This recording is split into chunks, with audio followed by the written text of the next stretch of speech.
Hello everybody and welcome to our CPL Civ6 weekly podcast. I'm Sarnith. Joining me as always is my co-host, KingLewie BladeSe7en, and we have two guests today, TaskForceFish and BladeSe7en.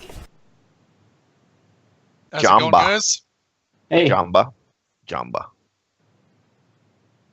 So how about that leak coming true? The Cree is the next Civ being announced. I'm excited for it. I've been hoping for some Native American civs. Personally, I was hoping for the Shoshone, but we got the Cree, which still Native American, so I'm happy about that. Yeah, I think their bonuses are really cool. They're going to really make the early game exciting for a lot of players. We'll get into their abilities later, I'm sure, but just at a glance, the kit that they're offering with the Cree, it seems very exciting. Definitely. What's their bonus?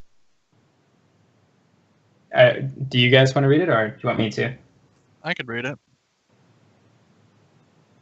Let's see, all right. Their leader ability is favorable terms. All alliance types provide shared visibility. Trade routes grant Trade routes grant Pound Maker plus 1 gold in the sending city per camp or pasture in the receiving city. Trade route grants Pound Maker plus 1 gold in the receiving city per camp or pasture in the receiving city. Is that duplicated on here? I believe it's plus 1 food in the sending city, right? Per camp or pasture, and then it's plus 1 gold in the receiving city. It's a bit tricky. Definitely it was written wrong. So yeah, it's plus 1 food in the sending city and plus 1 gold in the receiving city. Yep. So if you have allies and they send you traders, you'll be earning more gold. If you send a trader to like your ally, you're making food off of a foreign trade route, which is nice. And I believe the wording is so that any trade route that you send, whether or not you're allied with the person, will grant you those bonuses. Right. As long as it's not your civ, it will give you the extra food when you send it to a foreign city. Yep. It's interesting that they're putting another Civ where it's focused more on international trade, like Egypt, Poland.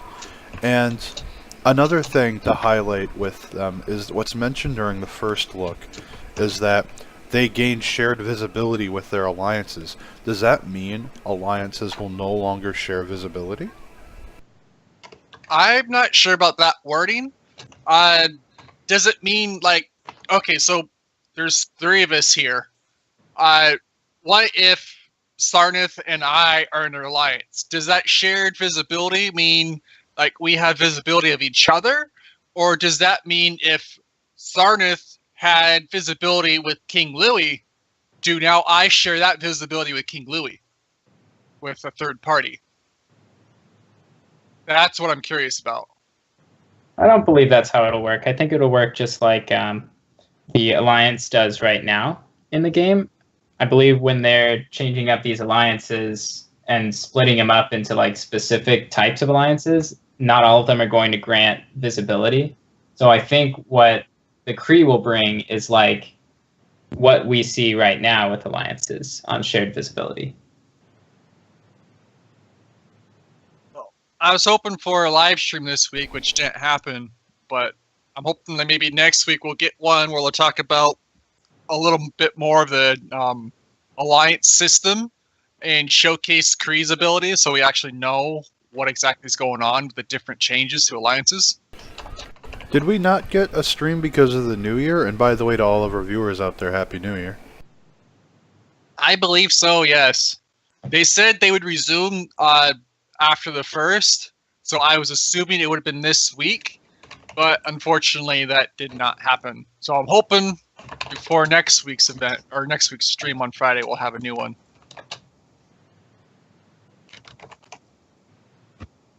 I mean, I'm kind of hoping they double down next week so that we can see one focusing on the Cree and and one focusing on whichever the next Civ is. Because if they try to do both at once, it could cause confusion or misconceptions, misunderstandings, and you really want to showcase these Civs as they come out, not, basically try to make everyone look through it through a mud-covered glass, where it's all convoluted. Well, I mean, they did skip over India's, so we didn't get a stream on India either. So maybe the next one will be like the 3 of them in a game, and they'll go over all of them. But India wasn't a new Civ, right? It was just a new leader, right? New leader, yes, but I mean, it's still something new. Going over his leader ability and going over his different play style, I guess. Varus and how to. We're getting pretty close. We're like a month away now, right? About a little over a month away. Yeah, February 8th. Very exciting. And so then Potential Valentine's Day issues for a lot of couples that have one or more partners that are Civ or Civ lovers. one or more partners. That's a problem in itself, buddy. So Louis a polygamist, confirmed. More could be 2 people. Okay, that's you and 2 people. How does this... Anyway, I don't see moving this back hole to the getting Cree. any smaller.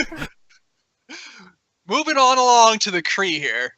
The Cree get a bonus, or not a bonus, a unique tile improvement, which I kind of find is pretty fascinating. It provides housing, production, and gold when adjacent to a luxury resource. It also provides food when adjacent to a bonus resource. So in the screenshot they showed, it had pretty good yields. And you get a nice little cluster of resources, and it's actually a very nice improved tile to build. Because like some Civs, yeah, they have a unique tile. Most of them are kind of, yeah. Like the Nubian Pyramid, that's could be a decent one. You get science on a tile you normally wouldn't have, but the thing's limited to a desert tile. This can pretty much go anywhere, I imagine. Yeah, the stream has it on Flatland, and or not the stream, the reveal video. So that in itself, like, you want to improve flat tiles, or else you would never really want to work them. So with this, yeah, it has potential to be a really good improvement. What's the one that lets you build like some? It's called a something head. It's not even that great of a benefit, but it's just Colossus cool though. head. Yeah, it's just cool to have a Colossus head, even if it's not that great of a bonus. It's worthless to build. You get that off of what, Valletta? It's The one of military city cities states. thing. No, it's the religious one, right? Yeah, but it's off of military CS suzerain.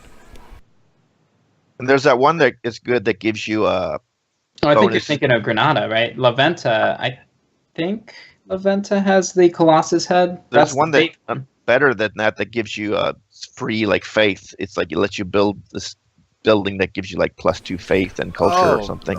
There's one that lets you use faith to purchase like walls and military buildings. I think that one's Valletta. That's that's La La Venta is a colossal head. Venta. And And I that I improvement is a +2 faith, +1 culture, an additional +1 faith when you have humanism, and 1 faith for every 2 forest tiles. So I mean, it's a pretty crappy improvement. So I'm excited for this this new improvement here we getting. have they said they're going to add more CSs, more city states Well, too? We've already confirmed that they are putting in, basically changing the names of all the city-states that belong to new civs they're adding. So, like, Seoul is getting a new name. I don't remember the name off the top of the head, but they showed it in the live stream. Amsterdam is getting a new name. Don't remember what that one was either. But in any of the next 4, like, say,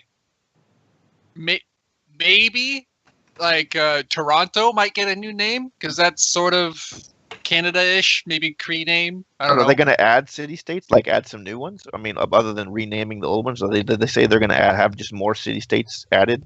Or There's no? nothing confirmed on that. I would think they want to make at least like change, at least have some of the city-states. Like now there's 3 types, right? But it should be like a 4th type, right? Shouldn't one help you with your loyalty now that that's a mechanic? I don't know in the about game? it. Maybe they could change some of the suzerain bonuses for loyalty.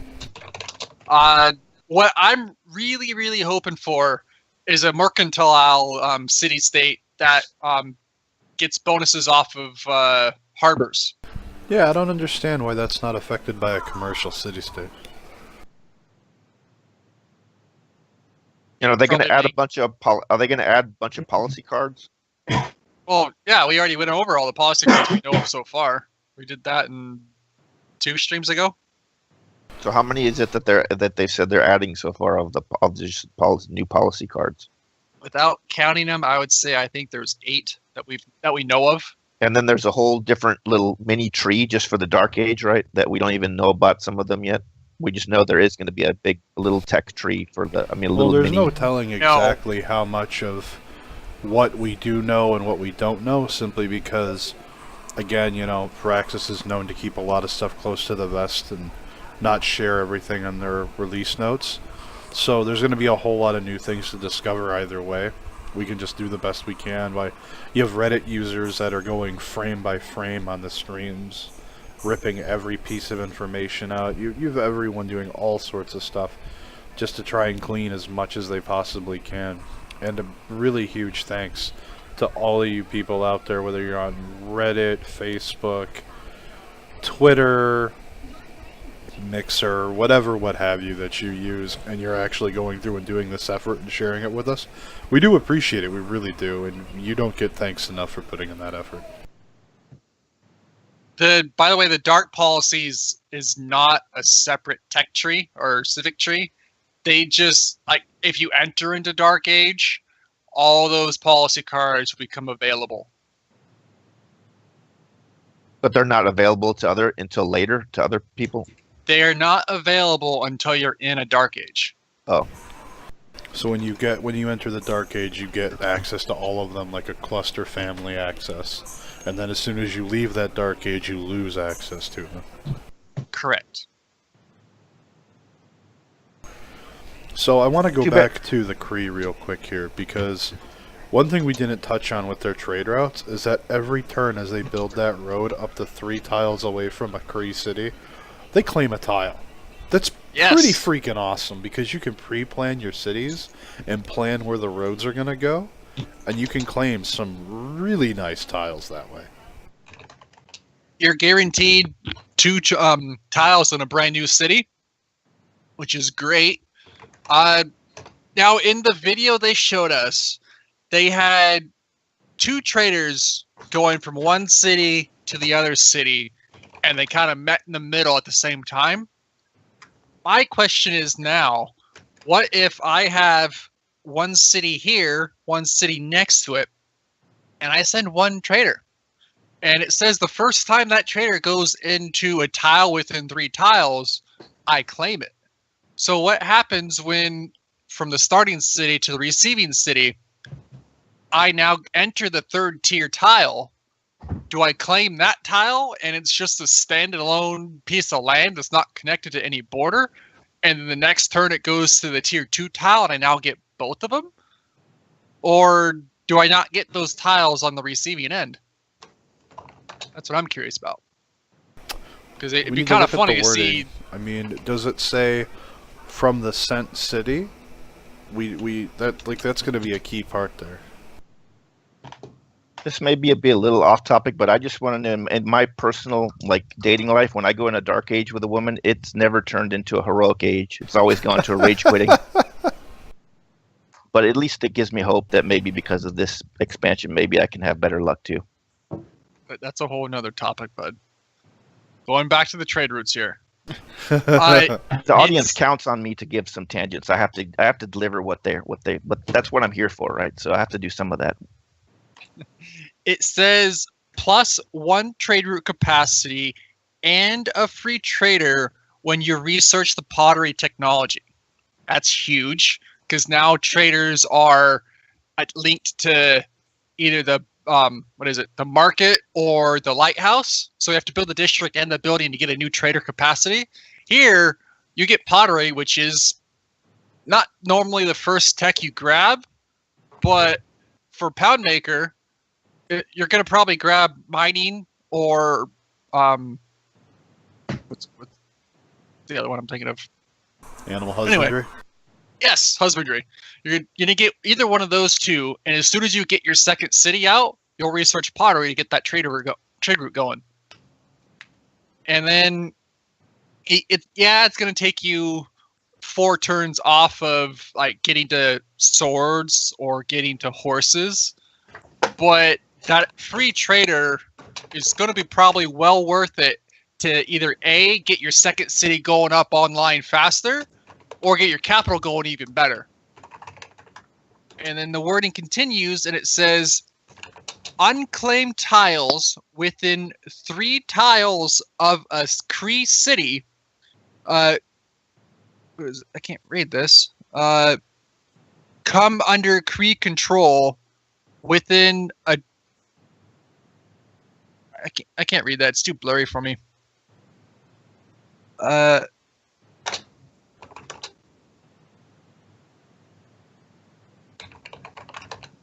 They take over tiles if they're near something. They take over the other tiles of somebody.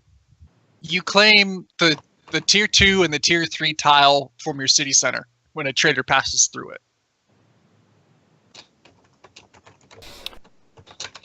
When a trader passes through it, you automatically opens up your borders more, so you get extra tiles. And would that even include taking somebody else's tile if it was to belong to somebody else? You can't settle a city that close to somebody. Unless you're settling in, say, like Atomic Era, where you explode to get to 5-6 tiles when you found a city, and then you plant a city next to it within your normal border range, you probably could claim it, but I'm not going to guarantee that. I don't know. I doubt you can culture bomb their tiles to the trader. That'd be way too over the top. And I want to touch on their unique unit. And Task Force, I'd like you to lead this topics because you mentioned it originally. Yeah, their unique unit. Let's see if I can pronounce this. It's the Okichitwa. I probably butchered that, but so their unique unit replaces their scout, and it's going to be a whole lot tougher, right? It's going to double its combat strength. Scouts usually have a 10 combat strength. This gives it 20 to start with, and it also gets a free promotion when you build it, similar to the Hitario for Macedon. So what this allows you to do is cover so much ground early. I mean, one of the biggest things in these 4X games, like this, 4X's explore, expand, exploit, and exterminate. This Civ is going to be insane when it comes to the exploration. They're going to be able to cover the hills or woods around them, whatever they choose. You kind of adapt it to your terrain. You'll be able to cover 3 spaces a turn pretty much every turn. You'll grab those goody huts, those tribal villages in the early game very quickly. You'll meet those city-states first. I mean, this is going to be an insane unit. I would pick this Civ just for this unit because the earlier the bonus, the better. Like, you can really start to make your decisions faster, figure out where you want to settle. You'll be able to figure out which enemies are too close for your comfort, which ones you want to take out, which ones you want to ally with. The more knowledge you get earlier, the better you are, and the Cree are going to be fantastic at that. And speaking of Civ knowledge, don't you have a guide out, TaskForceFish? Not yet. I'm planning on releasing it tomorrow. It'll be a combat guide, highly detailed breakdown of everything relevant to the current Civ6 combat game. Is it true that beating me 3 times in a row was what gave you the confidence to think you were good enough to release this guide? Exactly. Yep. Once I completed that 3rd game, I realized, You were legit an expert player at that point. credibility has been achieved, and I could go home and finish the guide. Yep, that's really the last hurdle I had. Cool. So this scout, like you said, is going to be huge, because it has the plus 20 strength with the free promotion. So it's better than the American Scout Rush strategy, which would be a 15 strength scout on his continent alone. This guy's a 20 strength scout, and he's only, you run the 100% XP card for scouts. You're only what, 5 XP things, or you get a goodie hut that gives you what, plus 20 experience. You meet a wonder, and now you're looking at a level 3 scout, which it would be what, a 40 strength unit for this guy. You have 40 strength scout. You have a 40 strength scout. That's stronger than a horse. He's gonna go smack your horseman or how? Yeah. And the best part is they are very cheap. You know, you can produce a ton of these. Scout rushes are back in Civ 6, and this guy is going to lead the charge. He's gonna be the king. Like, you get, like, all you need to do is build, like, instead of building a warrior, who builds a warrior? This guy's gonna build scouts. Apparently Blade does.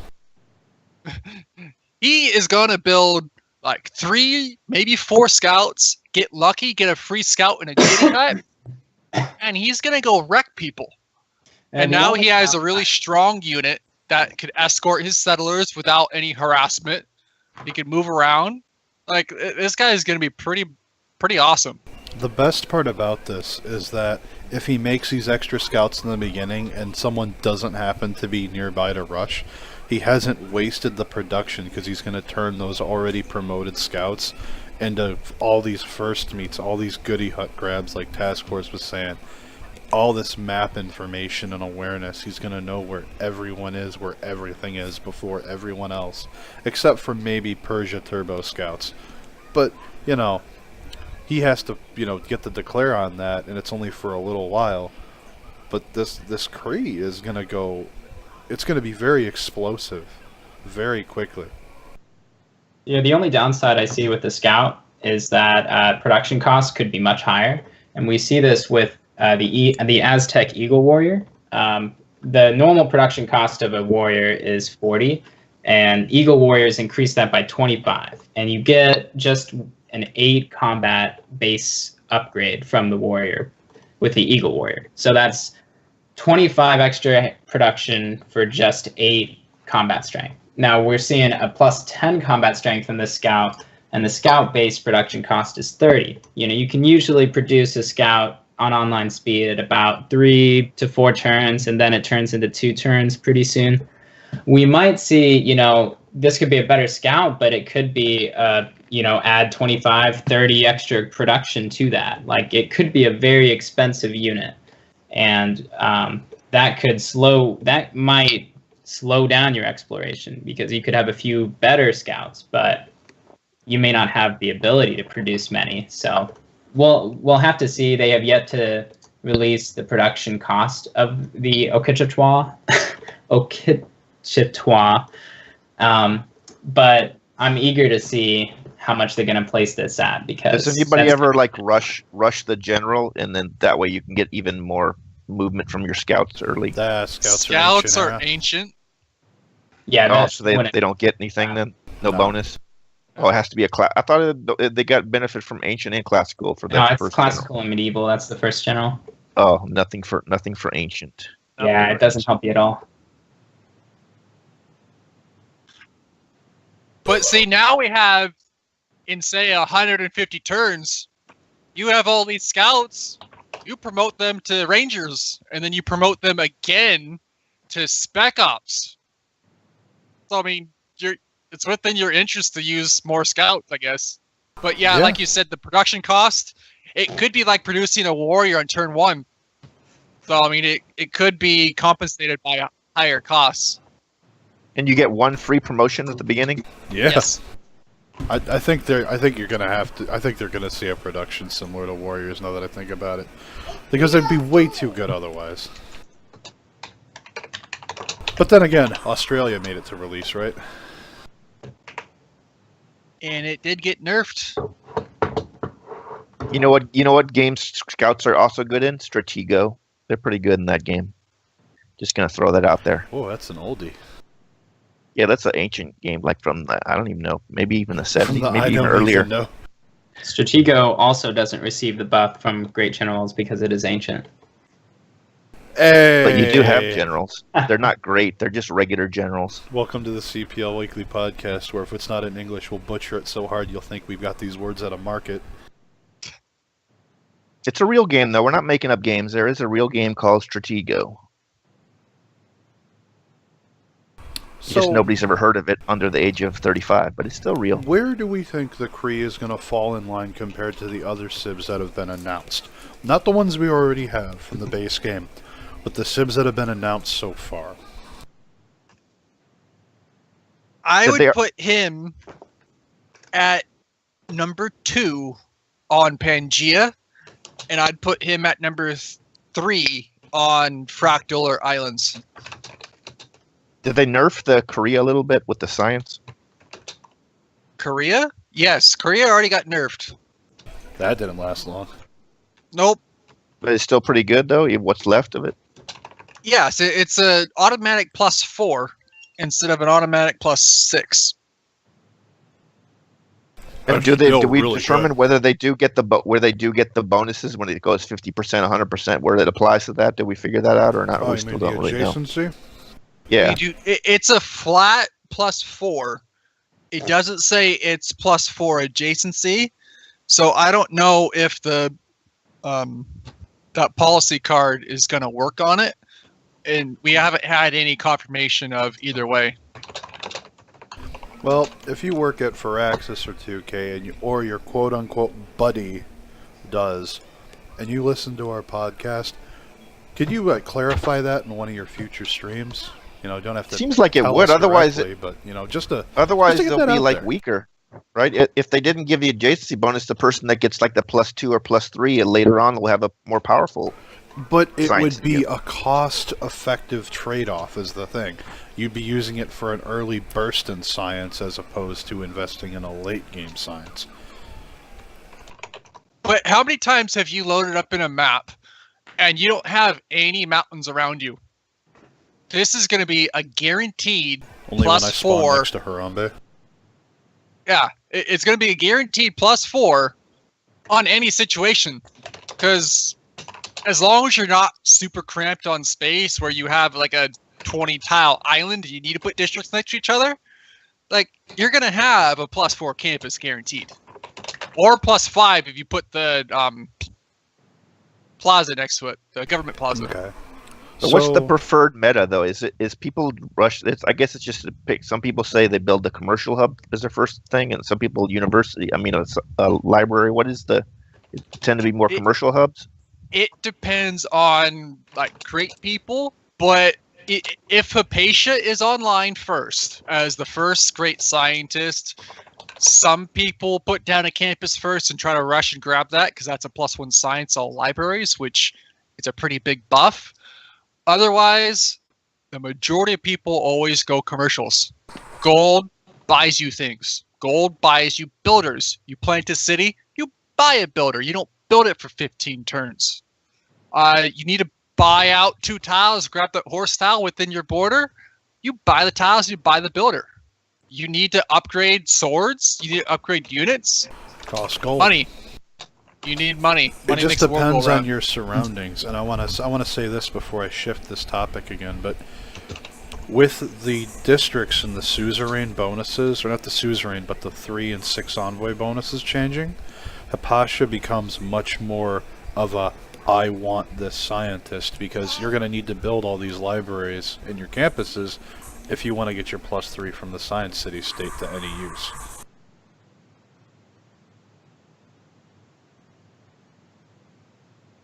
It builds a library too, doesn't she? Doesn't that one also build you a Yes. library right away? Mhm. Now, Yeah, so you get... Hypatia builds a library, does it not? yes. Yeah, No. so you rush Hypatia, you get that free building that you no longer have to build, and now you're making plus library is what, +3 science, so you make now it's a +4. That's awesome. Now, going back to what we were saying now, Task Force, how do you feel about the Cree as a Civ compared to what's already been announced so far for the expansion? I think they're up there. We get to see what the other changes are going to be, like all the changes. I wouldn't want to try to rank these without knowing any more about the next civs, what else they've got planned. It doesn't what other... have to be a firm rank list, it's just opinions. Oh yeah, but I would say Cree is my favorite so far. I mean, Mongolia is pretty cool with their mechanics, but Cree seems like a much more fun and eco-based civ. You'll get that bonus from an early trade route. You'll get that land grab, the tile improvements, the scouting. You're going to be able to really run a great economic power with the Cree. So I think the Cree will be a great... I think they'll fit in great with this with these civs that are popular now. I would say I'd pick Cree over a Gorgo or Pericles. I would have Gorgo's pushing it. An enjoyable game. I love Gorgo. I don't know if I would pick They're Cree still- over them. But I don't know. wait I and think that see. early advantage from the scouting is going to be huge. Plus, they have a bonus at their alliances, and that's going to become a much more key factor in games with all these different alliance types. Yeah, team games. Yeah, this is my pick because I play team games, and so Doesn't I'm have definitely to be team; it playing. can be in Diplo free-for-alls too. True. I mean, and even for all you single-player people out there, this looks like an amazing Civ for you. You don't have to panic because, oh my god, Barbarian showed up, turn 6, and wants to, rape my land and pillage my women. You can use your scouts and you can fight off warriors. Which is incredible, to be honest, unless you're America, then it's just kind of expected. But at the end of the day, it's a really nice addition to both multiplayer and the single-player facet of the game, and I really like that they managed to appeal to both sides of the coin. And moreover, they gave us a Native American Civ. And I know I'm not the only person that's been crying out saying, we want more Native American Civs. Doesn't matter where these indigenous people came from in the world, what continent they lived on, or what region. We want to see more indigenous tribes and cultures and civilizations, and they've delivered on that. And I think that is not only, praiseworthy of saying, just noteworthy of saying, Firaxis is listening to the players out there. And sure, you could say I'm being a little far-fetched and skeptical on this or whatever, what have you, but at the end of the day, they delivered on something we asked for as a player base.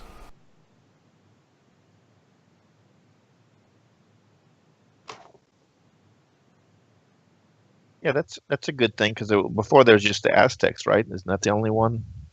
The only Indian Civ that we had before? You could argue if you're a history major out there and you actually know this, feel free to chip in, make a comment if you're watching after we're not live. But I think the Aztecs are an indigenous people in that area. I don't know for sure. Well, yeah, they're in Central America. Weren't them and the Mayans were there, right? Cree? Yes. No, the Cree is up in talking- Canada. We're talking about the Cree is Aztecs. Canada. I was going to say, yeah. Which civ are you talking about? Aztecs. Aztec. Yeah, they were in the Mexican area. I don't want to be like, yeah, they're Modern- indigenous, and everyone be modern like, dude, you're central- retarded. Yeah, modern Mexico. The conquistadors wiped them out pretty good, but yeah, they're indigenous. Yes. Well, when you bring, diseases from a foreign continent, that does tend to wipe out people. But we can argue the politics of that all day. Yeah. We ain't going there. I would like to not offend like half the known world with a single hour of podcast. But anyway, I'm really happy with how things are starting to turn out and pan out with this expansion. I was incredibly skeptical at first. I was like, I don't know, because of how Firaxis has been in the past with things, how 2K has been in the past. And they're already taking positive steps forward. And I hope they continue to do so, and maybe we'll see some of these people that have decided to put the game down and walk away because of lack of communication or a lack of delivering on things. Maybe they'll see this and they'll turn around and be like, okay, you know, they're coming through on things, and they'll pick up the expansion because of it. I definitely want to see more openness from Firaxis and 2K, though. I'm not saying, hey, show me all your data logs and information and your servers, but, you know, have some more openness with us as your players. And they've already taken steps in that direction, and I'd like them to continue to do so. They already came through in a sense that it did launch as a much better game multiplayer-wise than Civ 5, so you got to give them that. We don't talk about the black sheep. That was the dark ages of the CPL, and now we're in the heroic age of Civ 6. I don't think I'd say that. Error joining multiplayer session.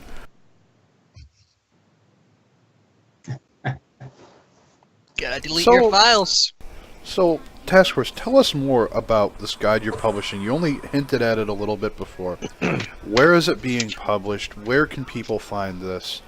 What all's in it? I mean, I want you to tell me what's the meat and potatoes of this thing. Sure. So there'll be a news announcement when I get it finalized and published. I'm publishing on Amazon Kindle as an ebook, so it'll be pretty easy to download and find and download.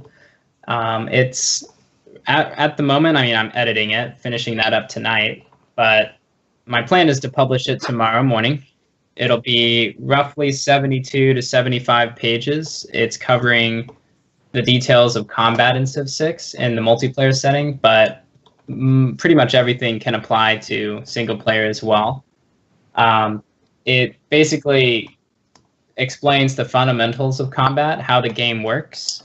It goes through the breakdowns, how you can take advantage of these bonuses, how you can strategize for them, and then it goes into all the key strategies for approaching situations. It talks about how to be aware of what's going on, what to watch for. When you're in those competitive games, you know, you may be in an 8-player free-for-all.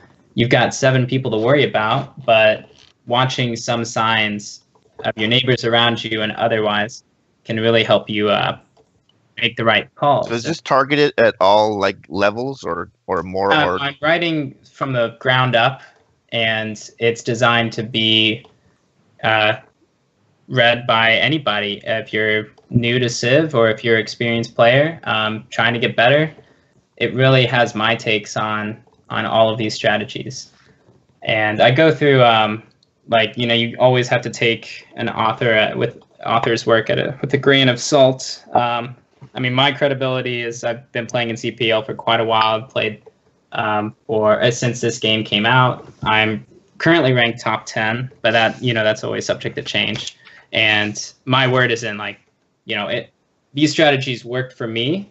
They should work for you too. I don't see a reason why they wouldn't. So if you want to learn from other players a player who's played since this game came out competitively, like, look no further. This guide is for you. So are you making like a guarantee that I will up my ranking by 100 points? No guarantees are attached. You'll be... You know, normally I would say no, but with you, Louie, I could probably say yes. Because I am pretty low ranked. Well, I mean, if you follow some of this advice that I talk about, you read about it, yeah, I mean, I don't see a reason why. You'd perform a lot better. But again, you know, no guarantees. It's supposed to provide you the knowledge to succeed. It's not guaranteeing the success. Well, definitely a thanks for, you know, putting in the work to get something like that out there for players pretty much everywhere, not just the CPL community, but this will be accessible to anyone all over the world, and they'll be able to take this into their single-player games or their games with their buddies or competitive stuff like in the CPL. And I think that's absolutely wonderful. That's the plan. So I'm hoping to get the word out there as much as I can. So the CPL Discord will have an announcement about it. It'll be put into the introductory help resources. So my asking price is $9.99. So it's a $10 guide. Oh. So I understand that, you know, there'll be price restrictions on players, but I do want to emphasize that it's a lot of work that I put into this. I made sure that I am providing the highest quality guide I possibly can. This has been so many hours of work on my part. And I also even have a guy that did the art for me for the cover art. So I'm excited about that. If I pay extra, can I get like an actual printed copy in a mint tin? Because I like mint tin. Mint tins. How good is your printer and or 3D printer? Right now, I don't have the resources to make this an actual printed copy. I believe Kindle has ways to make it into a hard copy. Like they can sell it as a hard copy, but for right now, I want to keep it digital, keep it green, I suppose, and see where that goes.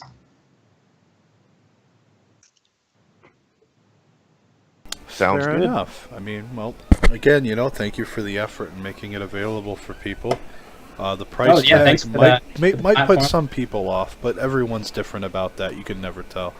But I do wish you the best in either regard. Thanks. So we have people monetizing off of our fame all the time. We approve of it. Yeah, I appreciate the advertisement here. Absolutely. Anywhere I can get the resource out. Yeah, you don't necessarily need a guide to tell you how to have fun, but when you're in a competitive environment such as CPL, it's really hard to do well without knowing a lot of these nuances, and there's not really anything out there that can describe, like pick it up and like read everything there is to know about how to succeed. You kind of, at the moment, you just play and lose until you're better at the game. And that can take a long time, and they can change up everything, especially with this new expansion. So I wanted to make sure there's a resource out there for people who don't want to trial and error their way to being very competitive. Okay. And I want to take this moment to anyone out there who's listening. If you work on stuff like Task Force has, whether it's a mod, a guide, anything out there that relates to the Civ community as a whole, single player, multiplayer, competitive, casual, whatever, and you have a really well fleshed out idea, and if you want me to plug it on the podcast, you just come on, hit me up in contact. You can either contact me on YouTube, on Discord. You can shoot me an email from the YouTube. I even have my Twitter and stuff attached. You can hit me up there. Give me a link to your idea, what it's all about. Give me as much information as you can, and I will happily plug it on the podcast. It's important that the Civ community knows about all this stuff going on and all the effort everyone's putting in together. Sure, we work on our own individual things on our own, and you as an individual deserve credit for that. But we are a community, and we come together, and that's what makes us better, is us doing these things for each other, and that's what makes it a better place. Sometimes there is more than a few grains of salt in our community, though. Sometimes there's little bags of salt, but overall, it's a good community.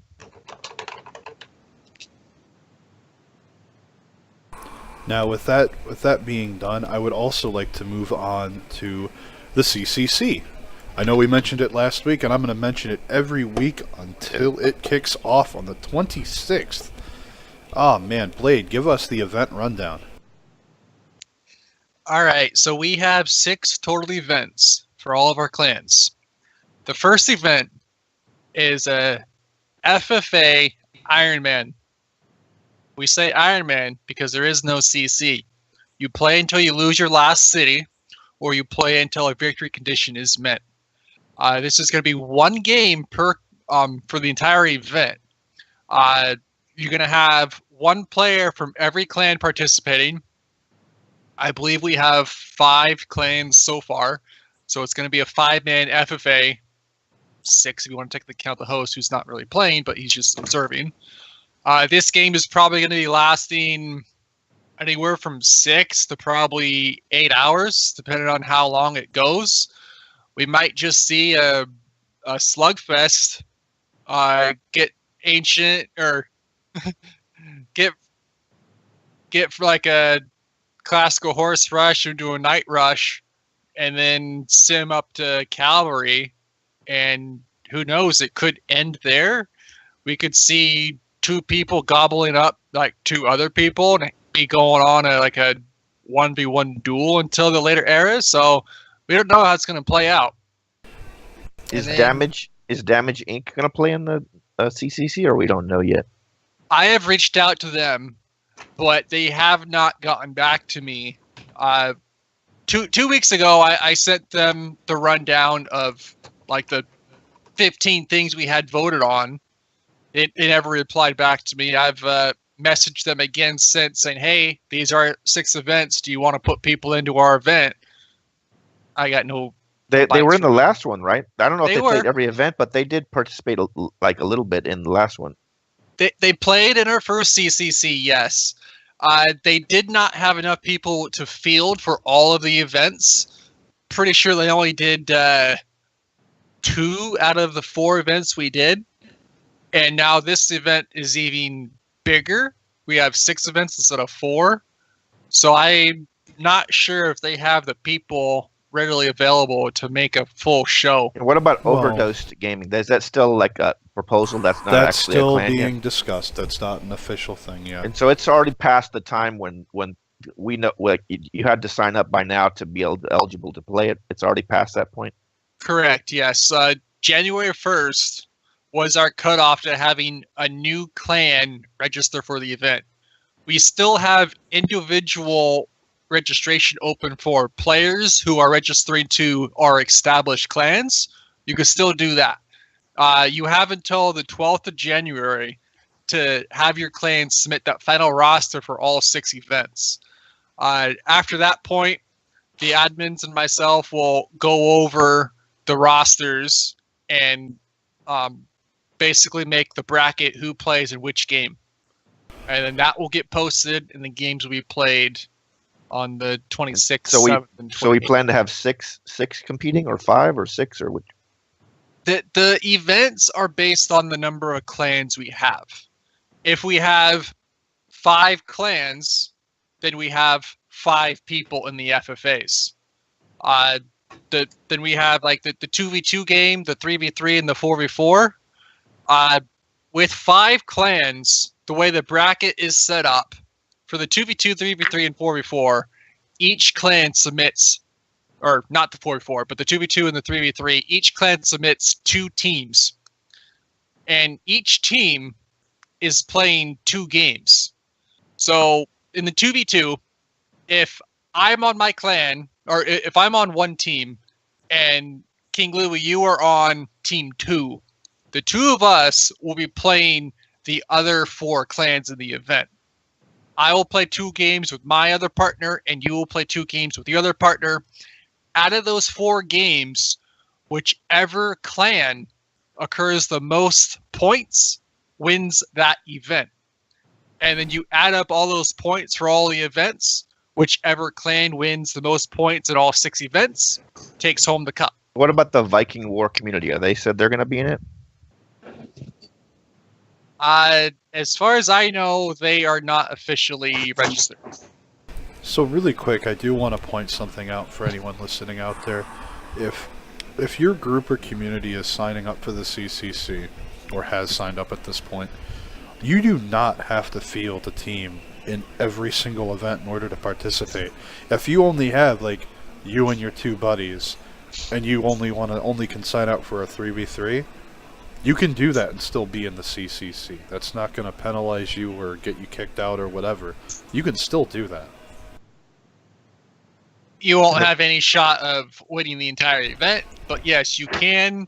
And even if you did have the 3 people, and that's all, well, minimum was 5 in your clan to register for the event, but with those 5 people, you could register in however many events you want. Some events are running concurrently, so you can't obviously be doing 2 things at once. But like you could do the Iron Man, and then your friend could do the FFA. So that right there is 2 games, or 2 events, I should say. And then if you're doing the 3v3, you could do that event, and you could do the 2v2 event. if you had 4 people, you could also do the 4v4. So you could have like 5, 6 people doing the majority of each event. See, that's awesome. Because even if you just want to get your guys' name out there, fly your flag, so to speak, you're still able to do that. Even if you don't win the CCC, Grand Cup or whatever, you don't take home the gold, you still got to get your name out there and have a good time. And it's absolutely free to join on to play. And that's one of the most appealing parts to it that we get people coming to sign on for.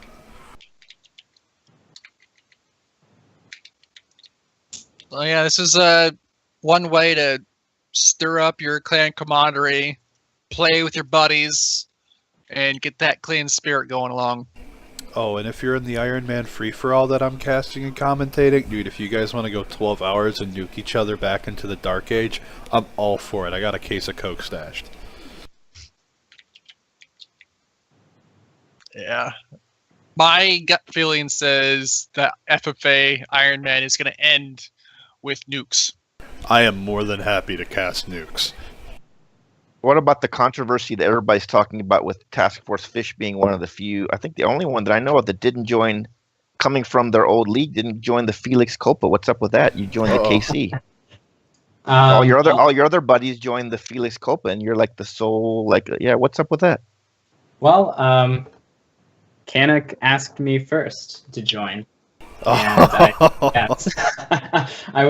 was just kind of hanging out waiting. And talking to Canuck, and he was, he said, "Are you in a clan yet?" And I said, "Technically, no." So he offered, and I said, "Sure." So I'll be playing in, I believe, one of the FFAs, and then I'll be playing in the duels, and I'm an alternate for the Iron Man. That's awesome. I'm really looking forward to the CCC and seeing everyone who's going to come out and participate. We're going to have all those matches are going to be cast and streamed live. We're going to have commentators going for them. There's going to be a lot of fun, a whole lot of cheering on for your favorite teams and players. Really encourage you guys to come on by. And that's going to be from January 26th to the 28th. That's going to be from Friday morning until whenever games finally end at the evening of the 28th. It's going to be non-stop Civ for all you crazy cats out there. And I feel like I am in my 50s using the phrase crazy cats. I will never do that again in my life.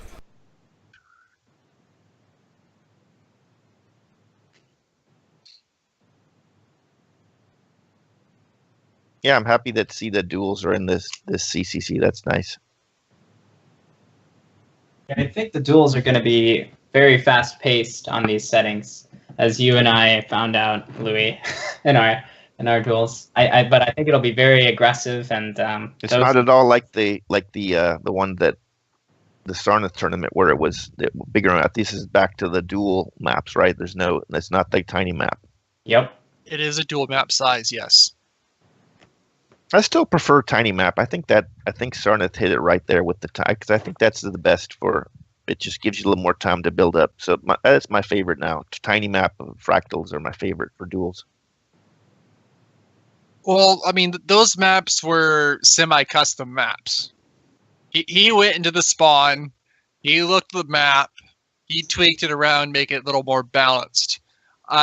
With the random generators we have, or actually, I think we are using Sarnith's maps for this. I think that's what I had planned. So yeah, we can use Sarnith's maps for the dual events. Is it just shrinking them down from a tiny to a dual then, but the same map just shrunk? You can't do that. These are hard-coded maps. So how are you going to use? So you can't use his maps then, right? Because those are all tiny maps. No, we'll just use his maps.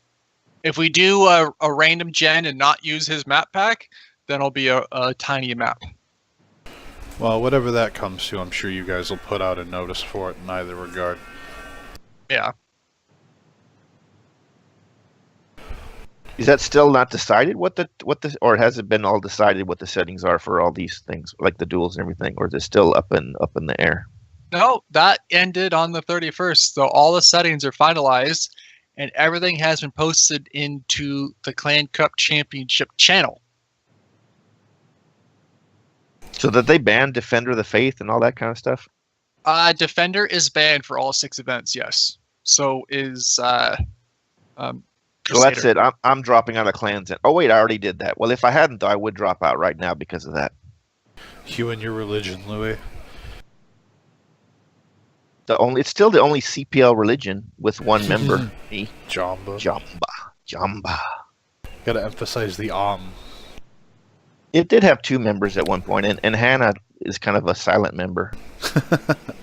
So, Blade, I gotta ask, your contest going on for who is going to win a free expansion for Civ6. Absolutely free, paid for, gifted to them. Who is in the lead now? What's changed? Because every week, the whole thing can be turned on its head.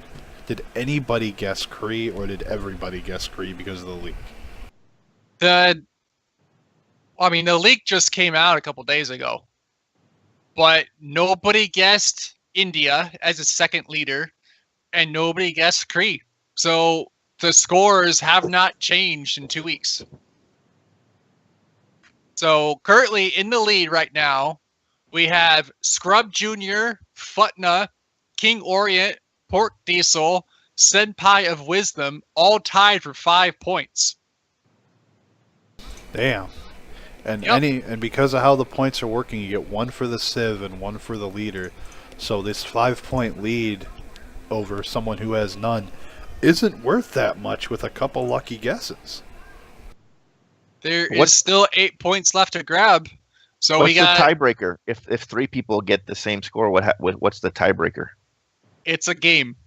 It's going to be an FFA, and if it's just 2 people tied, it'll be a duel. If there's 6 people tied, it's going to be a 6-man FFA, and we'll have that game going on probably a couple days after probably on that Saturday. So it'll be 2 days after the DLC comes out, and of course those will be played on vanilla, because obviously they did not buy it because they're waiting to get it for free.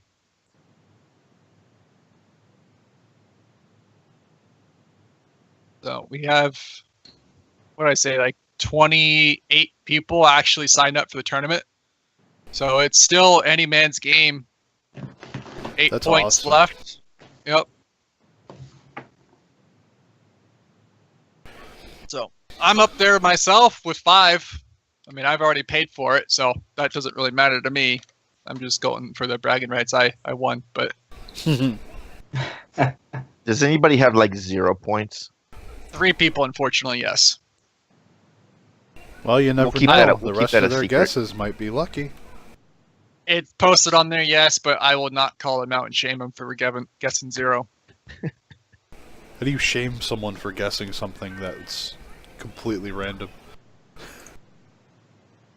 For not having good luck on guesses, I guess. All right. Well, I think this is where we're going to wrap it up again. Happy New Year to all of our Yeah, viewers one more out thing there. to add. Oh. They just released today the new wonder reveal of the Statue of Liberty. We already knew this existed from the previous live streams and seeing it in on the tech tree and everything, the civic tree. Do we know But what now- it does yet? Yes, we do. They announced it on Facebook, and it's going to grant you bonus settlers. The amount of settlers is still unknown. We don't know if it's obviously 2 or more. Maybe 2, maybe 3. 3 would be pretty cool. And it also provides loyalty to nearby cities. I'm assuming it's going to have like the 6-tile radius on loyalty. It's going to act more pressure to those cities, which could potentially probably flip other foreign cities if it does that as well, or just keep your cities in line. So I'm looking forward to it. It looks like a pretty good wonder so far. Don't know exactly what the pressure amount is. Maybe it's just like the same as what like a governor would put out, or it would be more. Who knows? We don't know the exact figures on the number of settlers or the pressure. That's really cool that they'd add something like that. I'm hoping we see more of it. Yeah, I'm still hoping for like an Appandana type wonder where it grants you governor titles that'd be pretty cool.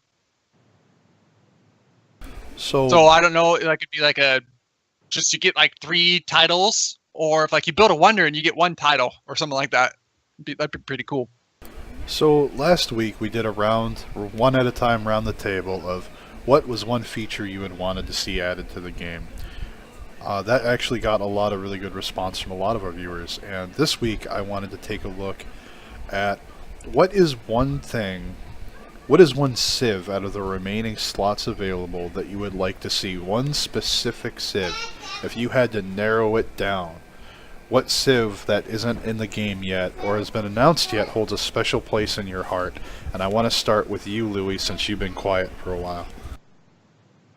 A special Civ in my heart. Do I get a bonus point of shame if I name a Civ that already exists? It can't already be in the game. That's the point of this. I'm just saying there's no guarantee that I won't actually name a Civ that already exists just on accident, but I'll give it a try. I guess I like the Zulu. I missed they had that in Civ 4, I think. And 5. Yeah, they were in 3 as well. They're fierce warriors. Okay, that's cool. What about you, Task Force? What's one Civ that you would love to see thrown in? I'd love to see the Inca thrown in there. They were in 5 for sure. I can't remember if they were in 4, but Inca were a very fun playstyle. I love their the way they relied on their mountains. I figured you'd say Atlantis because of the TaskForceFish thing. Oh yeah, if only. If only we had enough evidence for that, for them to build that as a Civ. Sounds like something a mod would be great at, though.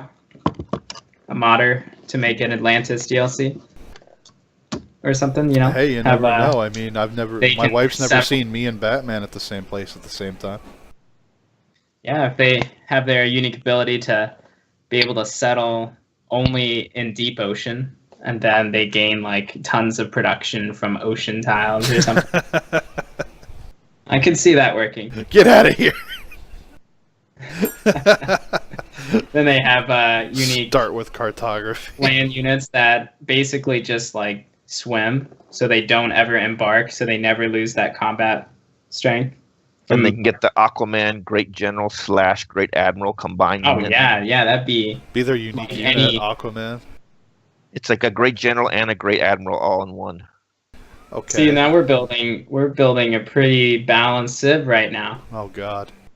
All right, Blade. And they can't what be about attacked you? right early on, right? Because they're in the middle of the water, so Oh, they're safe. exactly. Yeah, and they could really take advantage of those natural wonders that really only affect a few coastal cities, but they'll get, the Galapagos Islands, however you pronounce that. I probably tearing it up, but yeah, they can take advantage of all those tiles. All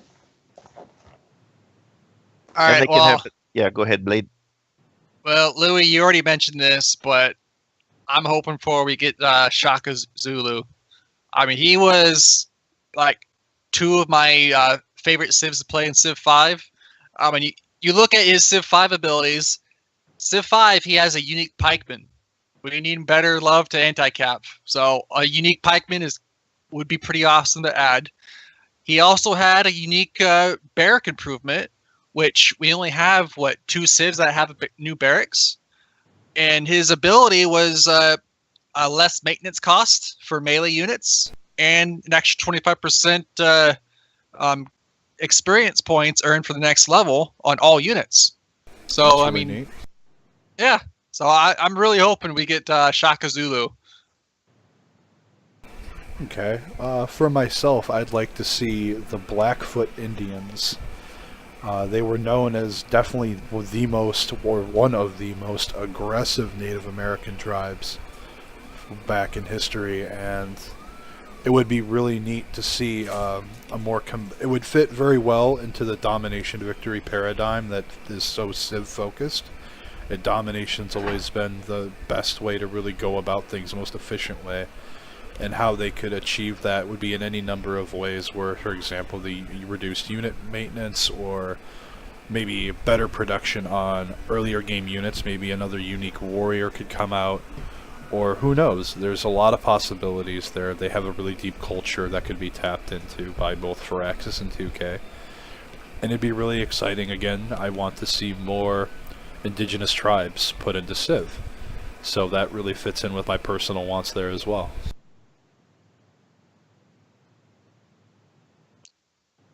I also have an honorable mention of the Shoshone.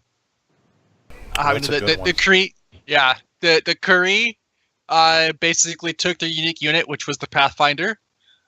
I loved the Pathfinder in Civ 5, and now the Cree sort of has a Pathfinder-esque unit, so that's pretty cool. But yeah, they were a pretty good Civ in my book. This is going back in time too, but I'd like to see a Slee Stack civilization from Land of the Lost. Remember those guys? Land of the Lost. Oh my god. That's a civilization though. There are a lot of those Slee Stacks going around. They you built wanna mighty see the towers. World's worst acting. You watch the original, and they go over the waterfall, and it's you're falling to your death, but it's so boring. Those things are scary when you're like 6 years old, though. All right, guys. Happy New Year to all of our viewers. Big thanks, Louie, being here with me as always, and a huge thanks to Blade and Task Force for coming on this week. Yeah, thanks for coming on, guys. Thanks for listening, everybody. Yeah, thanks for having me. Hope to see you guys next week, and I hope finally we get a live stream, because I want to tear that thing apart and give you guys all the new info. So Absolutely.